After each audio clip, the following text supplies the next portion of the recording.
y llegamos al final de nuestro encuentro de hoy en Entre Líneas, y la propuesta va a ser, como siempre, encontrarnos la próxima semana con nuevos invitados, con nuevas propuestas de análisis político, con tiempo para pensar lo que hemos charlado a lo largo de todo este rato, casi 2 horas de programa político. Pero no quiero cerrar nuestro programa sin hacer alusión a algo, como lo vengo haciendo siempre. Un pequeño relato para el cierre. Te quiero hablar del Silencio de los Inocentes. No le voy a hablar de la película afamada, premiada, cuyo título en realidad sería El Silencio del Cordero, si tuviéramos que hacer una traducción más fiel del título original. Tal vez esto recuerde un poco, recién hemos estado con Graciela Vivanco, que nos comentaba su adhesión a la fe cristiana, y tal vez esto tenga un poco que ver con la expresión del judaísmo en Isaías o del cristianismo, y ese siervo sufriente, esa expresión del siervo sufriente. Pero nada que ver, la película no tiene nada que ver con eso. Pero sí me sirve el título El Silencio de los Inocentes para referenciarle no a un cordero, sino a otro animal. Voy a referir brevemente, para sacar alguna aproximación a la vida real, a la jirafa. La jirafa es imponente por su altura. Uno puede pensar, claro, lo que lo distingue a este animal del resto, cuando uno le dice a los niños, fundamentalmente, cuál es la diferencia, y distinguen por la longitud de su cuello. Por empezar, el cuello de la jirafa tiene, tal como nuestro cuello, 7 vértebras cervicales. 7 nada más. Obviamente con otras dimensiones. Pero no es la única dimensión que hace notoria la jirafa. Por ejemplo, para poder irrigar todo ese cuerpo con sangre, necesita tener presión alta, y para eso el corazón de la jirafa es de 60 centímetros, con paredes de 7 centímetros, las paredes del corazón de la jirafa. Para poder alimentarse requiere de 80 metros de intestinos, y como todos los rumiantes tiene 4 estómagos.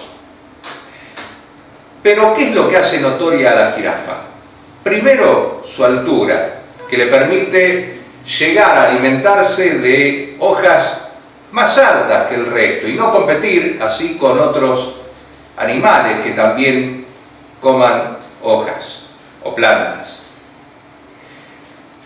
Tiene ojos muy grandes, sobresalientes, ven colores la jirafa, y esta condición de ser alta y con una muy buena visión que le permite estar alerta ante los predadores mucho tiempo antes que el resto de los animales, ha hecho que otros animales vivan en torno a la jirafa, porque claro, cuando ven que la jirafa sale corriendo, dicen, bueno, vamos nosotros también, porque acá pasa algo. Aprovechan la altura y la visión de la jirafa para advertirse de la presencia de predadores, otros animales que viven en comunidad con la jirafa. La jirafa tiene un camuflaje perfecto en su piel, pero además su piel genera aproximadamente más de una docena de químicos que repele prácticamente la totalidad de los insectos. La produce la propia piel.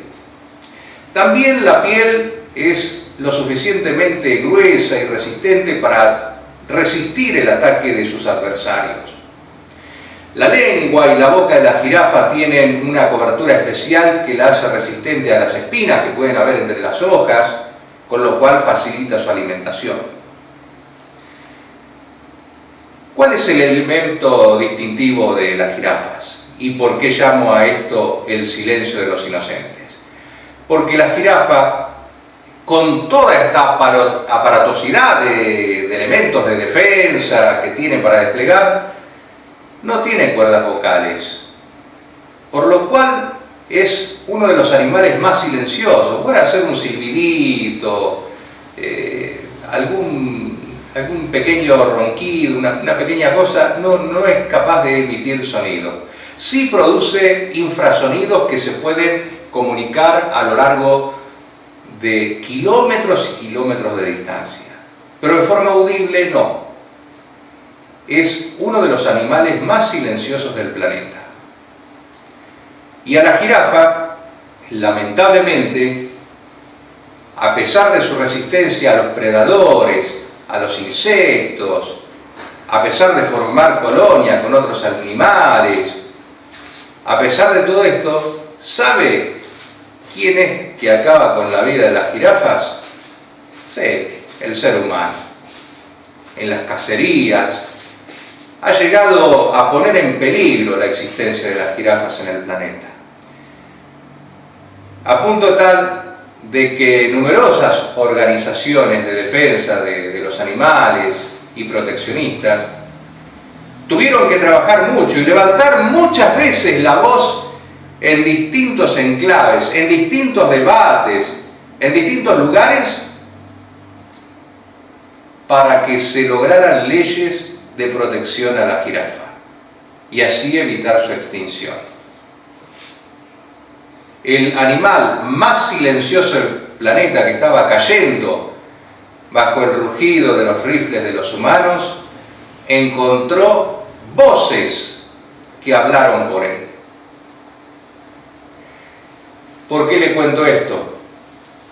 Porque quisiéramos todos, ustedes y nosotros, que las voces de quienes se sientan aquí en esta mesa, de la dirigencia política, de los distintos candidatos, de los distintos funcionarios, sea quien hable por esos inocentes que no tienen voz, por esos que no pueden expresar sus necesidades, por esos que son acallados por la violencia de la imposición, de la exclusión, de lo que usted quiera llamarle. Hace falta eso, ser un poquito más sensibles frente a los que no tienen voz, ser la voz de los que no tienen voz. A nosotros nos compete también, desde la función periodística, desde la función del canal de televisión, mostrar la voz o darle voz a los que no tienen voz. Aquellos que a veces no reclaman nada porque simplemente o no se animan, pero no quiere decir que no estén teniendo algún tipo de necesidad, y muchas veces están al lado nuestro, son nuestros vecinos, y a veces no lo conocemos, no sabemos quién es el vecino, pero no sabemos qué puede estar pasando, qué le puede estar sucediendo. Sería bueno entonces que, ya que estamos en época de campañas electorales, provinciales, municipales, nacionales, la dirigencia política comience a pensar en esto, a ser la voz de aquellos que no tienen voz, a transformarse en la voz de aquellos inocentes que están en silencio. Hasta la semana que viene, aquí en Entre Líneas, por Jacobasi TV.